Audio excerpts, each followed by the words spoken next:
estava resolvendo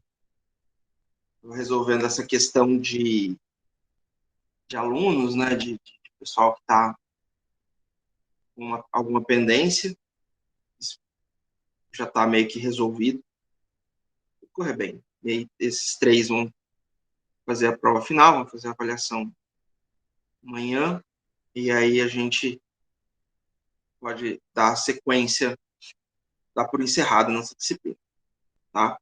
Então, se tudo correr bem, foi a derradeira aula, mas se a gente conseguir fazer tudo hoje, senão a gente tem aula amanhã. Mas eu espero que a gente consiga encerrar tudo hoje, tá? Então, para a gente começar, eu esqueci de mudar aqui.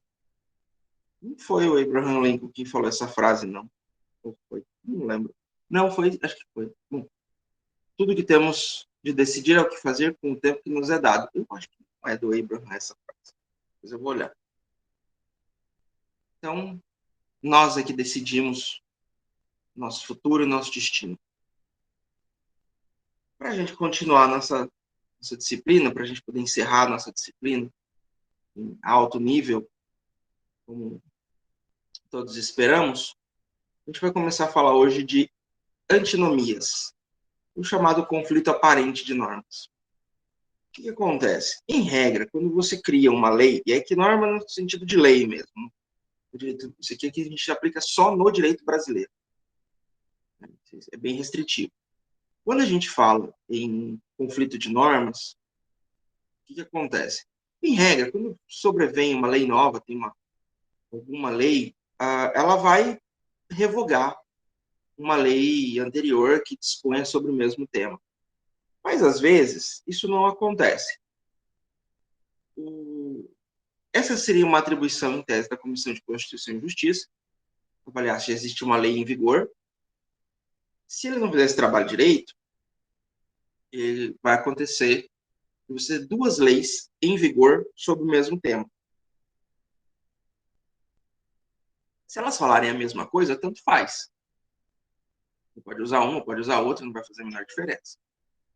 Agora, se elas forem contraditórias, se elas forem impossíveis de serem resolvidas, você vai ter que dar um jeito de solucionar esse problema. Existem as chamadas antinomias solúveis e as insolúveis. As insolúveis, como o próprio nome diz, elas não têm solução. Ou seja, é obrigatório que você revogue uma das leis. Não existe outra opção. Não existe o que fazer. Né? Não tem para onde correr. E aí a única forma de você fazer isso, a única opção viável, vai ser você discutir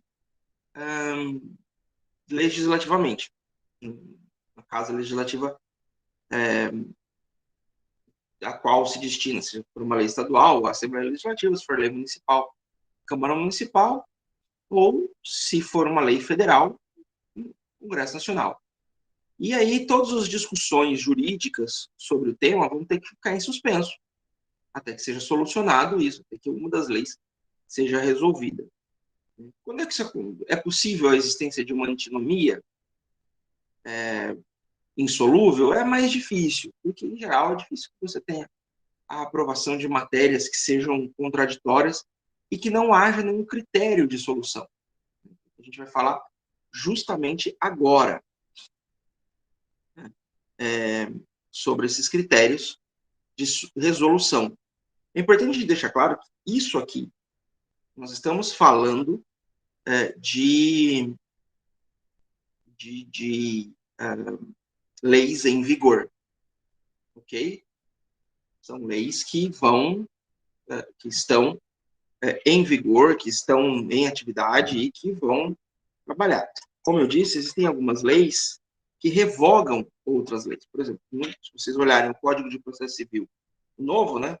Então, novo, só tudo para vai ter lá um dispositivo. Fica revogada o decreto, a lei número tal, que é o Código de Processo Civil de 1973. Então, havendo a revogação expressa, existe,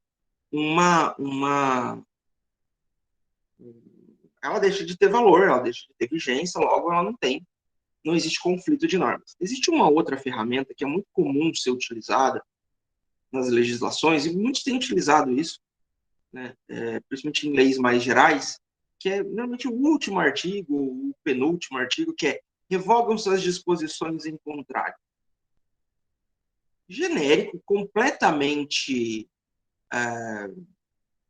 abstrato, né, e você não tem uma informação. Isso pode causar alguns problemas.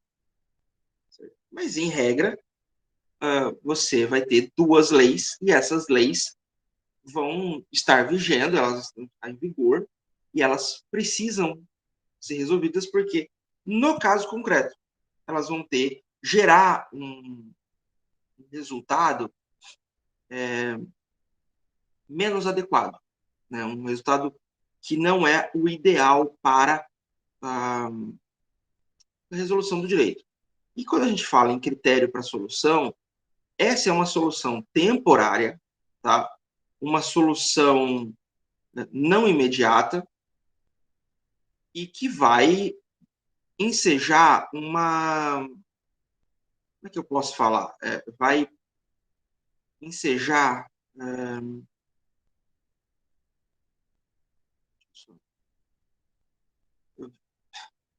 Peraí, me perdi. Voltei.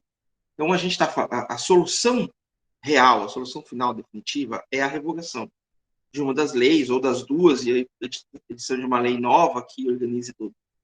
Seria a resolução final. Quando a gente fala em antinomia, a gente está falando muito do momento da aplicação prática da legislação. Isso aqui, normalmente, quem vai utilizar é o magistrado, ou, eventualmente, mais raro, isso pode acontecer, é uma autoridade administrativa que seja responsável por julgar alguma situação que foi levada a ela e que tem conflito, existe um conflito. Óbvio que quando a gente fala isso, né, em geral a gente vai estar falando de estatutos de servidores, portarias, resoluções internas, são questões mais administrativas. Quando a gente fala quando eu falo em autoridade, né, pública, quando a gente está falando de leis, normalmente o problema vai ser no colo do magistrado. E existem 3 formas para a solução dessa antinomia, dessa contradição legal. É importante deixar claro que isso aqui não é uma hierarquia, tá? São 3 maneiras diferentes que o magistrado vai adequar ao caso concreto que foi apresentado para ele. Não é que ele precisa seguir isso aqui. Isso aqui não é um critério hierárquico. Não é uma hierarquia de soluções. O primeiro critério que surge para a gente, o mais lógico, é o critério cronológico. O que é o critério cronológico? A lei posterior revoga a lei anterior. Uma lei mais nova, ela vai revogar uma lei mais antiga, a partir do momento em que elas sejam contrárias, que elas discutam o mesmo tema. Então, vai haver uma mudança de perspectiva aqui, houve uma mudança social, houve alguma situação qualquer que levou, né, a um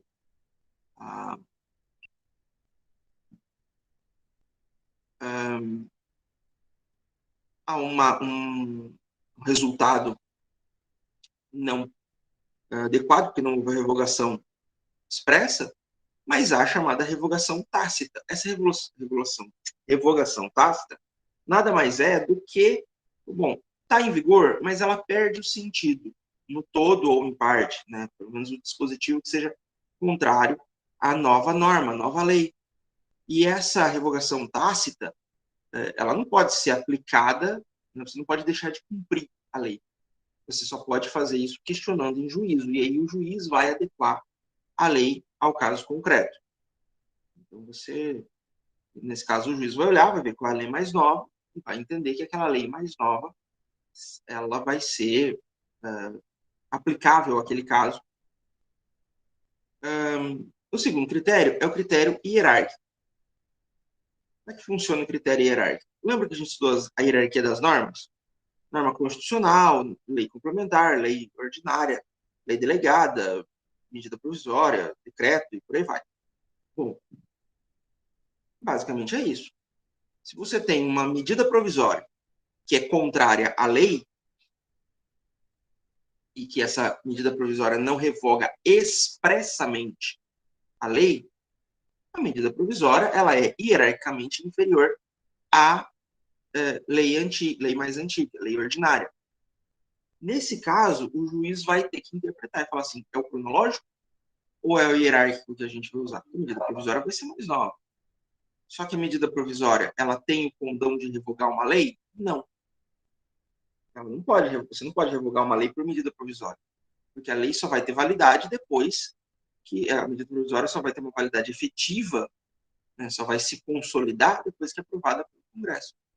Então, se você tem uma medida provisória que entra em conflito com uma lei, vale a lei, porque a lei superior revoga a inferior dentro de uma hierarquia de normas.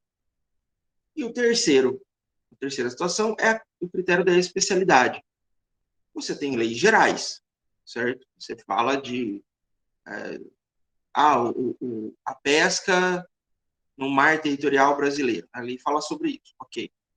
E aí vem uma lei que fala especificamente sobre a pesca da tainha no mar de Florianópolis.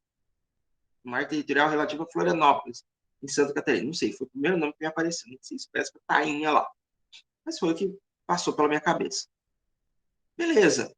Para todo o mar territorial, vai valer a lei geral.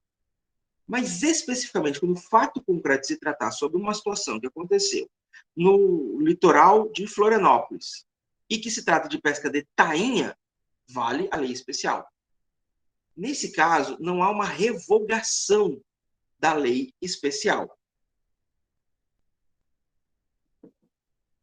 O que existe é só a aplicação, uma revogação da lei geral. O que existe é só uma supremacia na aplicação. Então, em momento nenhum vai se dizer assim, olha, a lei geral, ela não vale. Ela vale para o Brasil todo. O que ela não vai valer é especificamente para uma situação do caso. A gente precisa fazer algumas questões aqui. Tá? Sobre o critério hierárquico. Esse critério hierárquico é muito simples de se trabalhar até lei complementar. Quando vai falar de Constituição, quando a lei superior é a Constituição, o magistrado ele não pode declarar a lei como inconstitucional, a lei inferior como inconstitucional. Por quê? Porque ele não tem autoridade para isso. Quem declara a inconstitucionalidade da lei é só o Supremo Tribunal Federal. Então, ele não pode falar que a lei é inconstitucional. Então, nessa situação, o que ele vai fazer? Ele vai dizer, deixo de aplicar a lei tal e aplico a Constituição. Ele faz uma escolha. Ele está dizendo, vale, mas eu vou escolher não cumprir, porque eu escolho cumprir uma lei superior. O critério da especialidade. A gente vai trabalhar realmente com a situação concreta que se enquadre naquela lei. Não cabe, nesse caso, analogia, ok? A não ser que a lei geral não fale da mesma situação, o que vai ser bem improvável. É mais provável que seja um caso específico, e aí, nesse caso, em tese, não poderia ser utilizada analogia. Não pode ser você adaptar, tentar encaixar. E aí, no critério cronológico, a gente tem algumas questões também. Tá? Por exemplo, primeiro, em se tratando de qualquer matéria de direito subjetivo, direito substantivo, aliás, perdão, de direito material, que não se trate de penal, não seja da área de direito penal, você vai utilizar a norma vigente no fato, no momento do fato. Então, digamos que tenha uma lei, por exemplo, que sobrevenha uma lei que permita o comércio e transação de órgãos humanos. E aí, o Francisco Mateus resolveu vender um rim para comprar o iPhone 10 novo dele. Só que ele vendeu antes da lei. Então, qualquer transação é tida como ilegal. Não tem que devolver o rim dele. E ele vai ter que devolver. Porque vale a lei em vigor no momento do fato, no momento do acontecimento jurídico que está ali. Não vale a lei nova. Isso para qualquer situação, menos direito penal. Quando a gente está falando de direito formal, vai valer a lei vigente no momento da propositura da ação. Quando eu estava trabalhando com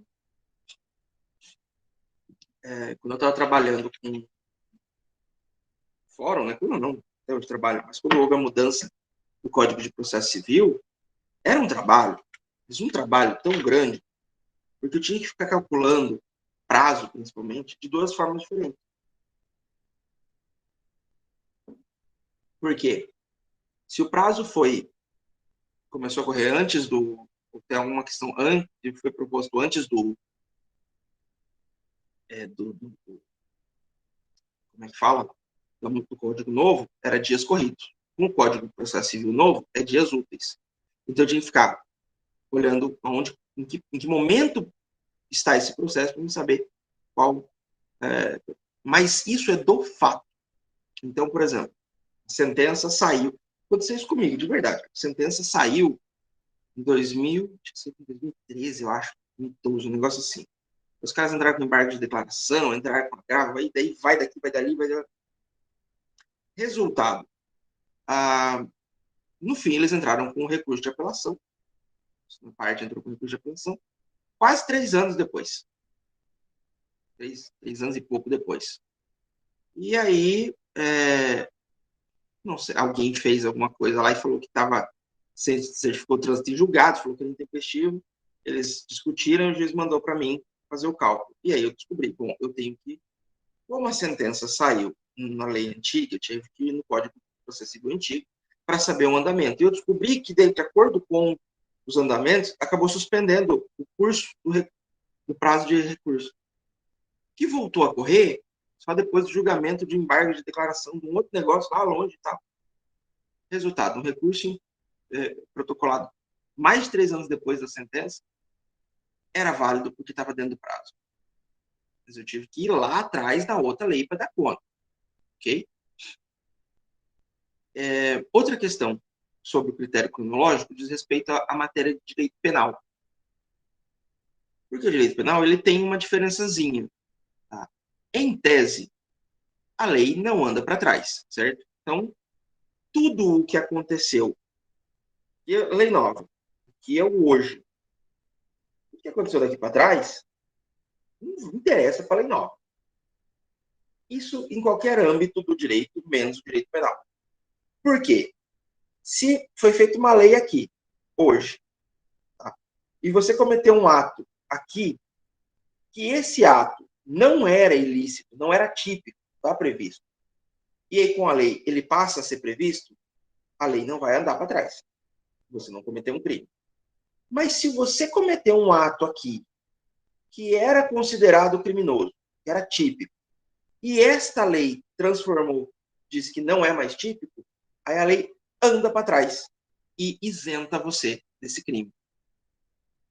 Então, digamos que descobri que fumar folha de rosa do deserto dá barato. Minha esposa que não escute eu falar um negócio desse. Vai brigar comigo, vai mexer com minhas rosas do deserto. Nada. Digamos que fumar rosa do deserto dá barato, começa a fumar rosa do deserto. Beleza. Aí, daqui um mês, vem uma lei que diz fumar rosa do deserto é crime. Rosa do deserto é entorpecente. Aí dá. Beleza. Tudo que eu fumei até então não quer dizer nada. Não era crime, não vai continuar sendo crime. Agora, se eu fumar de novo depois da lei, aí é outra conversa.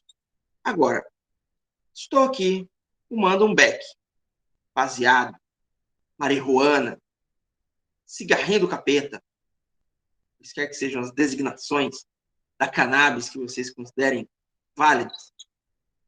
Hoje é crime. Eu estou incorrendo em crime. como uso é mais comum, mas eu estou vendendo maconha aqui em casa. E aí amanhã o Congresso aprova uma lei descriminalizando a venda e tudo.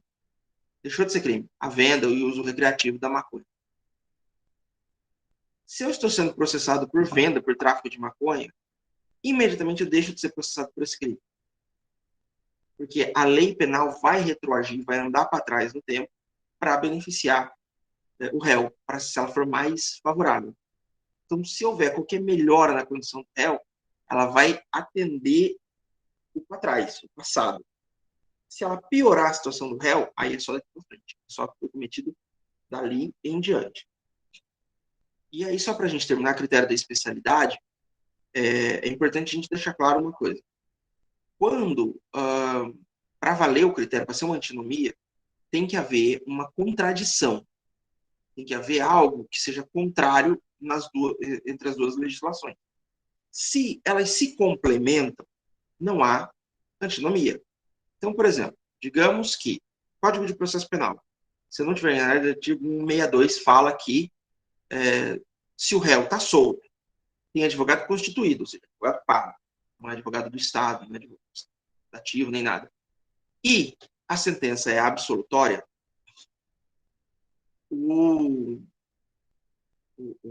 a intimação pode ser pelo advogado. Você não precisa intimar a parte pessoalmente, diretamente. Aí, digamos que a norma da Corregedoria do TJ do Mato Grosso resolve de dizer que de todas as sentenças, dependente de qualquer outra coisa, todas as sentenças, tem que ser intimado o réu. Nesse caso, não há contradição. Por quê? Porque apesar delas não serem iguais, elas vão estar se complementando. Então,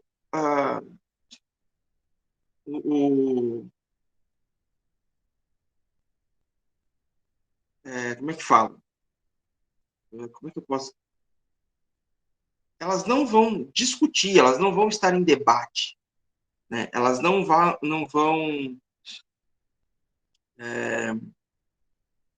é que eu posso falar? Elas não vão estar em contradição uma com a outra. Elas vão estar só aumentando, você aumenta a carga. Aconteceu também algo semelhante quando já trabalhava no TJ, e aí veio a decisão do juiz e era uma sentença condenatória. Né? E aí, na época, acho que, na verdade, o artigo do CPP fala que quando o réu está solto, se ele tiver advogado constituído, independente dos termos da sentença, ele vai ser intimado pelo advogado. E as normas da corregedoria, elas falavam o seguinte: da sentença condenatória é obrigatória a intimação pessoal. E aí o magistrado, fiz a carta precatória para mandar para intimar as duas réis que tinham sido condenadas, e ele literalmente, ele riscou a carta precatória e escreveu assim: o gestor tem que estudar direito. Eu imprimi de novo, e ele veio para ele, doutor, seguinte, o CPP, eu sei que ele fala que eu posso intimar pessoalmente, mas existe uma norma especial, que é as normas da Corregedoria do TJ de Mato Grosso, que falam que, como a sentença condenatória, eu tenho que intimar pessoalmente. Então, elas estão em contradição, há uma antinomia.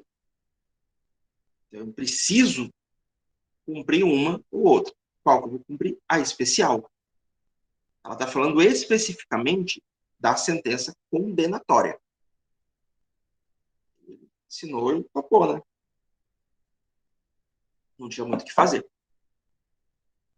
Então, para haver, quando há esse conflito na especialista, havendo uma lei especializada, vale a lei especializada. Ficou alguma dúvida sobre essa questão da antinomia, dessa visão de lei, essa coisa toda? Esse conflito de leis? Não?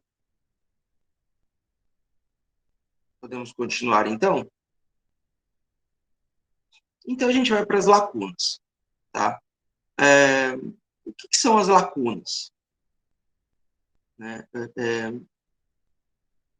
As lacunas, essencialmente, elas são uma forma, uma existência, que eu posso explicar para vocês. Na verdade, não é uma existência, é a inexistência de lei. E aqui eu preciso fazer um parêntese. A gente está falando de lacunas jurídicas no sentido de lacuna legal, do texto legal, de lei. Não existe lacuna do direito. Porque o direito é espelho da sociedade. Se ele é direito, se ele é espelho da sociedade, a gente tem que entender que ele abrange todo o conceito social, todas as normas de conduta. Então, só vai haver, na verdade, não vai haver uma lacuna. Surgindo um fato novo, surgindo uma condição social nova, automaticamente a sociedade vai abraçar e vai começar a desenvolver regras para a utilização. Por exemplo, não existe nenhuma regra que diga, numa etiqueta clara, prevista, que fale como a gente deve conversar em redes sociais. Mas lá nos tempos do MSN, tá? Não sei quem é antigo bastante para ter usado o MSN, o Messenger. Tem alguém aqui que é desse tempo ainda? Acho que não, né? Gente, como eu tô velho. Assim, para a turma millennial que não conhece, tá? Antes da existência do WhatsApp, Instagram, essas coisas todas, tá? A gente fazia um e-mail do Hotmail e ganhava direito à utilização de um aplicativozinho do computador, tá? Porque nessa época o celular não era smartphone, só servia para ligar mesmo. Tinha 3 utilidades o celular, né? Para ligar e receber ligações, para...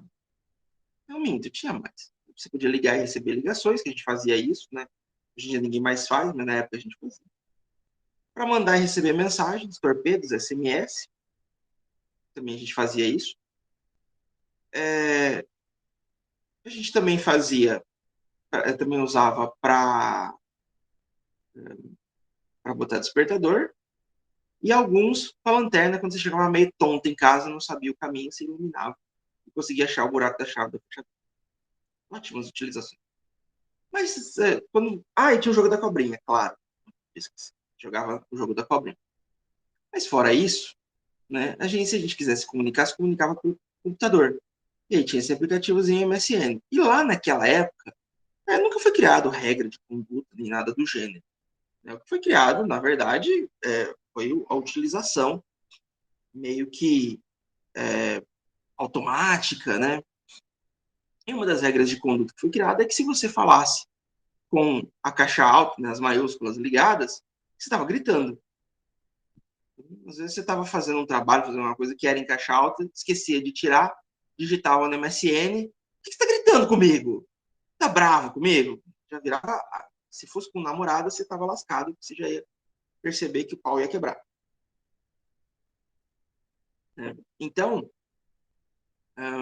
mas por que eu estou falando isso? Porque isso faz parte de uma relação, não é jurídica, não é nada do gênero, mas ela tem uma relevância, tá?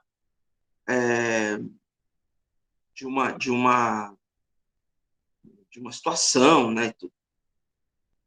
E aí, então por quê? Porque o direito, ele automaticamente ele abraça a sociedade, né? Ele abraça as relações sociais, e aí ele não dá espaço para uma lacuna, para você ter um espaçamento, digamos assim, para você ter um buraco, uma brecha dentro do direito, dentro desse conceito genérico do direito, esse conceito abstrato do direito. Porém, principalmente quando a gente fala em direito positivo, como é o Brasil, esse direito tem que se traduzir em lei. E esse momento de lei é que pode surgir uma lacuna. O que é a lacuna jurídica, a lacuna legal? É quando existem determinados conceitos, determinadas condutas que não foram previstas pelo legislador. Há uma falha no texto legal. A gente falou hoje já, foi ontem que a gente falou do cara que ejaculou na mulher. Então, havia ali uma lacuna jurídica, uma lacuna, porque talvez ninguém tinha previsto esse tipo de comportamento. Né? Seria impensável. Então, não havia o que se discutir. Da mesma forma, isso pode acontecer em vários momentos. Existem duas correntes que, quando falam sobre isso. Né? Uma é aquela que não admite a existência de lacuna. Basicamente, são os positivistas. A lei, teoricamente, preencheria todos os requisitos, alcançaria todo mundo e ficaria adstrito ao julgador, a quem aplica o direito, ao intérprete, ao estudioso do direito, tentar entender aquilo que passava pela mente do legislador na época. Então, ele vai usar, né, um conceito. Esbarra em dois problemas. O problema um é a sociedade é mutável. Né? A sociedade ela não é estática. A sociedade ela vai alterando. Se eu for tentar entender o que se passava na cabeça do legislador de 1941, que escreveu o Código Penal, vai ter problema hoje. Pô, esse troço tem 60, 80 anos. O Código Penal tem 80 anos, gente. 80 anos o Código Penal. Pô, acho que vai dar certo o negócio, se eu for entender? Segundo, né, e aí talvez seja uma crítica ainda mais contundente a esse conceito, né, de não existência de lacuna. Você teria que estar utilizando analogia. A analogia ela pode ser utilizada em vários momentos do direito, mas no direito penal, por exemplo, não cabe analogia. Então, como é que você vai pensar, entender, impor? Né? Então, é uma corrente, eu tenho que passar para vocês, faz parte, mas eu, sinceramente, discordo veementemente dessa corrente. Já a outra corrente, liderada por Norberto Bobbio, entre outros, no Brasil, uma das suas defensoras é a Maria Helena Diniz, é que existem as lacunas. Tá? As lacunas é impossível você prever todas as condutas do ser humano, principalmente de considerar esse caráter mutável da sociedade. A sociedade vai melhorando, vai mudando, vai se organizando. Faz parte. Não há que se falar em diminuição, né, em manutenção. A sociedade ela não é estática. E aí, nessa situação, você vai ter uma condição de evolução natural. E determinadas condutas vão surgindo, novas regras, relações, e essas novas relações elas se tornam parte do direito, ainda que não estejam previstas legalmente. Cabe, então, ao legislador interpretar essas lacunas e tentar preenchê-las, e cabe ao operador do direito, quando viável e possível, a utilização dos costumes, das outras fontes do direito, para a aplicação do direito nesse momento em que a lei se torna falha. Tem outra palavra? Estou tentando achar outra palavra, não tem. Torna falha. Certo? Certo, pessoal? Alguma dúvida até aqui sobre as lacunas? Deixei para o final, justamente porque é um tema mais simplesinho mesmo. Vocês querem ver existe, por exemplo, um caso de lacuna, talvez o caso mais emblemático de lacuna jurídica é justamente o direito de greve do servidor público. O servidor público ele tem direito à greve como qualquer outro servidor. E esse direito à greve ele está previsto na Constituição Federal, inclusive. O problema é que a Constituição Federal não estabeleceu as regras necessárias para o exercício desse direito de greve. E ela deixa claro, é facultado o direito de greve ao servidor público, que será regulado em legislação posterior.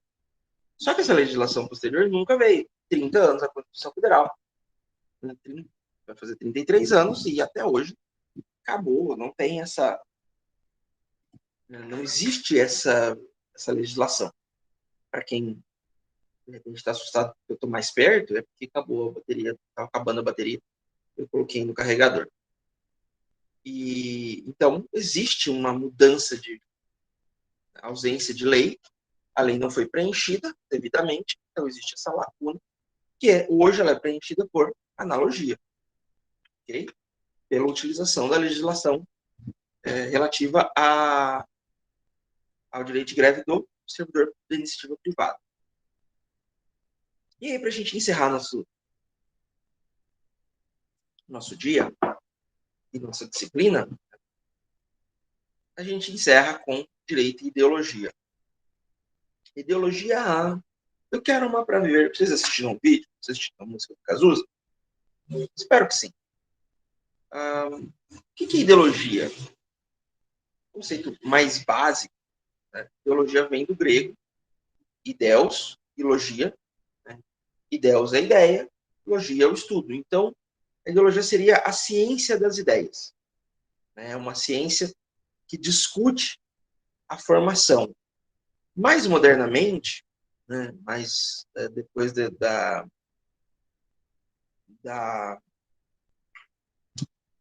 iluminismo, né, da fim da Idade Média e tal, e principalmente com a evolução do pensamento social, a ideologia ganhou uma nova significação, porque não seria exatamente o estudo, mas seria a manifestação de um conjunto de ideias.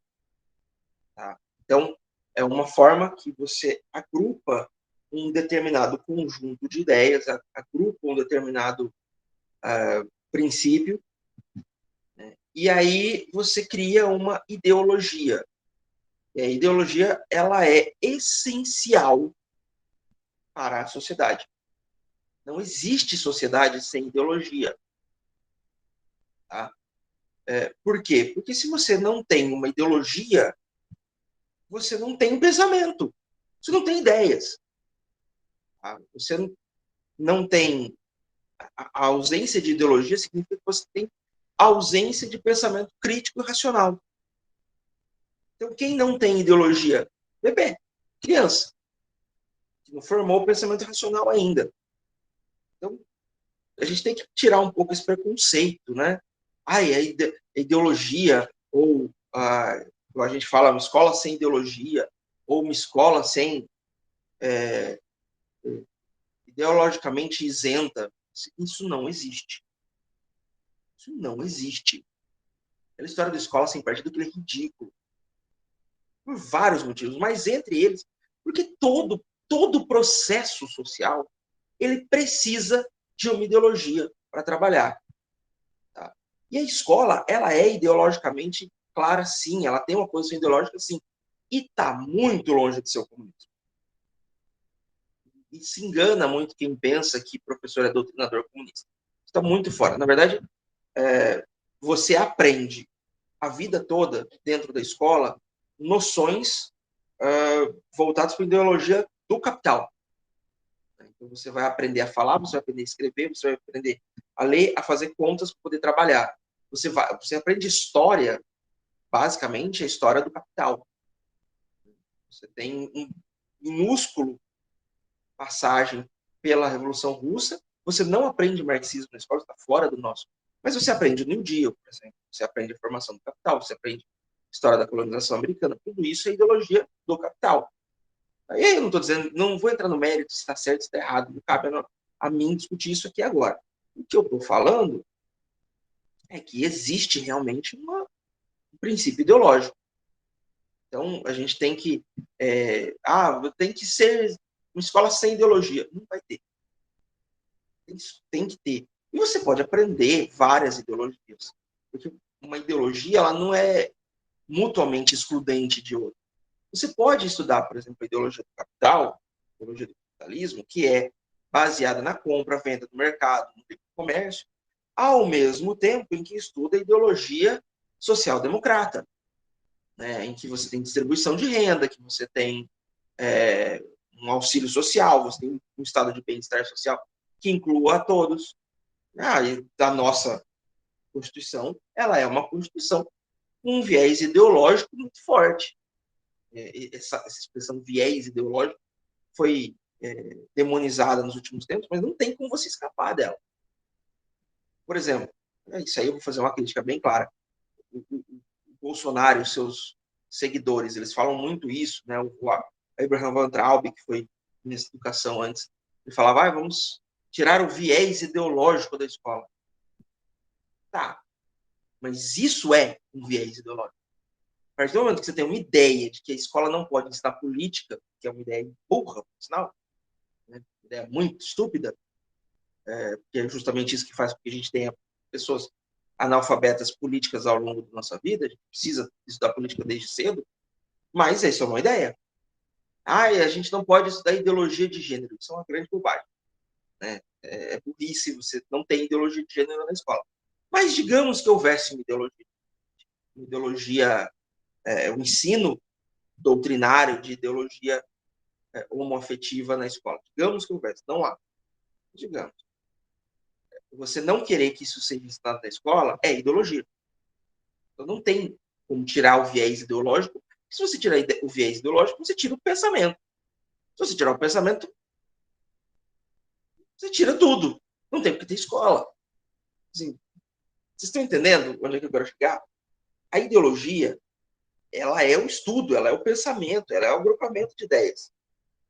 Então, toda vez que você fala e se identifica com um conceito, seja ele qual for, eu sou social-democrata, eu sou liberal, eu sou extrema-direita, eu sou ultraconservador, isso são ideologias. Tá? São ideologias. E aí todo mundo, tá? A questão é a hipocrisia de dizer que não tem ideologia. Todo mundo tem a sua ideologia. Todo mundo tem, ou as suas ideologias, que são várias. Você pode trabalhar com mais de uma. Né? Um conceito. Claro, você não é estanque, você não pensa de um jeito só. Aí você pode, inclusive, fazer questionamentos à sua própria ideologia e saber se aquilo está certo ou está errado. Ao longo do tempo você vai aprimorando, você vai discutindo e você pode criar a sua própria ideologia, misturando conceitos de vários aspectos. Eita. Certo? Então é importante a gente deixar claro. E para o direito, a ideologia ela é essencial. Por quê? Acho que a frase que eu mais falei ao longo da nossa disciplina é enquanto Star Wars, a frase que manda tem um pressentimento ruim sobre isso, no nosso disciplina o direito é o espelho da sociedade. Se a sociedade ela é necessariamente ideológica, o direito vai representar isso. Qual é a ideologia econômica dominante? A ideologia econômica dominante no Brasil é a capitalista. Tá? Aí, ao longo de um determinado período nossa história, principalmente na história recente, nós tivemos uma ideologia capitalista com viés social-democrata, com viés de auxílio, de transferência de renda. Perdemos um pouco isso. Logo, a legislação vai refletir isso, o direito reflete isso. Então, a própria concepção de direitos, os costumes, os usos, a forma como a gente enxerga o mundo, vai sendo afetado pela ideologia social e pela ideologia dominante. Nós somos afetados, desde sempre, pela ideologia do capital. Nós nunca tivemos nada nem próximo de comunismo, e pelo amor de Deus, não caiam nessa esparrela, esse inimigo morreu. Tá? O comunismo não existe. Nunca existiu de verdade. O que existiu foi ditadura, uma ditadura que se dizia comunista, ainda existe lá na China, por exemplo, se dizia comunista só para enganar a população e achar que eles estão no poder. Mas, na verdade, nunca houve ditadura, nunca houve comunismo de fato. Para quem leu o Capital, para quem leu o Manifesto do Partido Comunista, sabe que não existe. Aquilo não, nem na Rússia, nem na União Soviética, nem em Cuba, nem em nenhum país, que nunca foi comunismo. Foi uma tentativa fajuta de enganar o povo. E, assim, acho que hoje, né, a gente não tem nenhum país com força política para tentar implantar o comunismo como em 64, né? Pelo menos em 64 tinha um país que poderia plantar uma ditadura comunista no Brasil. Hoje nem isso tem. Então, não tentar arrumar um inimigo novo, tá? Tentar arranjar alguém novo para odiar, porque o comunismo ele não existe. Tá? Em momento nenhum da história brasileira sequer houve a possibilidade de se implantar um comunismo no Brasil. Mais próximo que a gente chegou disso foi alguma coisa social-democrata com o Jango, lá em 64 e tal. Mas a ideia de você tirar o capital, de você tomar a propriedade privada, como é o comunismo, isso era possível no início do século passado e olha lá. Tá? Hoje, impossível. Mas a ideologia capitalista, a ideologia liberal, a ideologia, ela está aí presente. E ela funda o direito. Ela se baseia, o direito é baseado necessariamente na ideologia. Na apostila que eu passei para vocês, se vocês tiverem a oportunidade de ler, vocês vão perceber que existe muito da ideologia, vários exemplos de ideologias que podem ser pensadas, que podem ser imaginadas. Certo, pessoal? Dúvidas? Algum questionamento? Algo a compartilhar conosco? Não? Então, eu vou pedir para quem puder, tá? Que abra a sua câmera para mim fazer uma fotinha e postar no Instagram de novo. Vocês viram a fotinha que eu postei? Lá, alguns viram que eu vi. Depois foi pro como é que chama? Pro Instagram oficial da Unemate, tá? E aí eu queria tirar outra hoje. Se puder abrir a câmera, por favor. Oli, Bianca, Fórmula 1. Tomei a segunda dose da Pfizer hoje, ficou só o pó aqui. Vou ligar, não. Tá bom. Não, que não puder, não tem problema. Então, todo mundo se ajeita, se arruma, faz perfume. 1, 2, 3. Quem quiser também tirar, fique à vontade. Pronto. Beleza? Pessoal, então, com isso nós encerramos a nossa jornada pelo estudo da teoria do direito. Foi um prazer inenarrável estar com vocês. Foi maravilhoso a nossa experiência. Agradeço muito a oportunidade de estar com vocês. Espero retornar ao curso de Direito de Rondonópolis num futuro, presencialmente, que daí a gente vai se ver, pessoal. Tá bom? Então, muito obrigado mais uma vez. Boa noite.